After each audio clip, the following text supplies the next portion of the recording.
രാവിലെ എഴുന്നേറ്റ് മുറ്റത്തിറങ്ങി അഭ്യാസം കാണിക്കുവാണ്ടോ. വീഴുമെന്നൊക്കെ പറഞ്ഞ് ഞാൻ വഴക്ക് പറഞ്ഞതിന് പതുക്കെ ചിരിച്ചുകൊണ്ട് ഇങ്ങ് കയറിപ്പോരുന്നു. പോയി ബ്രഷ് ചെയ്യാൻ ഞാൻ പറഞ്ഞു. ഇന്ന് രാവിലത്തേക്ക് നമുക്ക് കഴിക്കാൻ പാലപ്പവും ഗ്രീൻ പീസ് കറിയായിരുന്നു കേട്ടോ.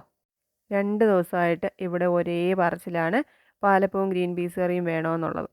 അപ്പോൾ എനിക്ക് ശരിക്കും പറഞ്ഞാൽ പാലപ്പത്തിൻ്റെ കൂടെ വല്ല മുട്ടക്കറിയോ ചിക്കനോ ബീഫോ ഒക്കെ ഉണ്ടെന്നുണ്ടെങ്കിൽ അതാണ് എനിക്കിഷ്ടപ്പെട്ട കോമ്പിനേഷൻ.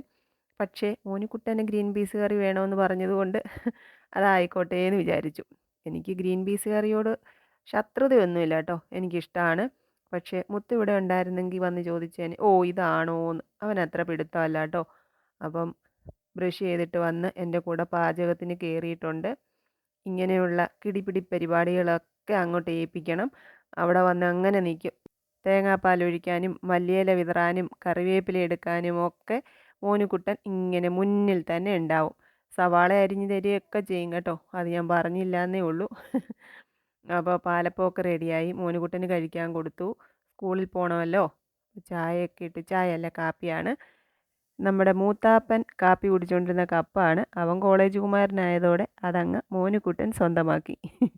എനിക്ക് അച്ചാച്ചൻ്റെ കപ്പിൽ കാപ്പി മതി എന്നുള്ളത് അങ്ങ് തീരുമാനിച്ചു.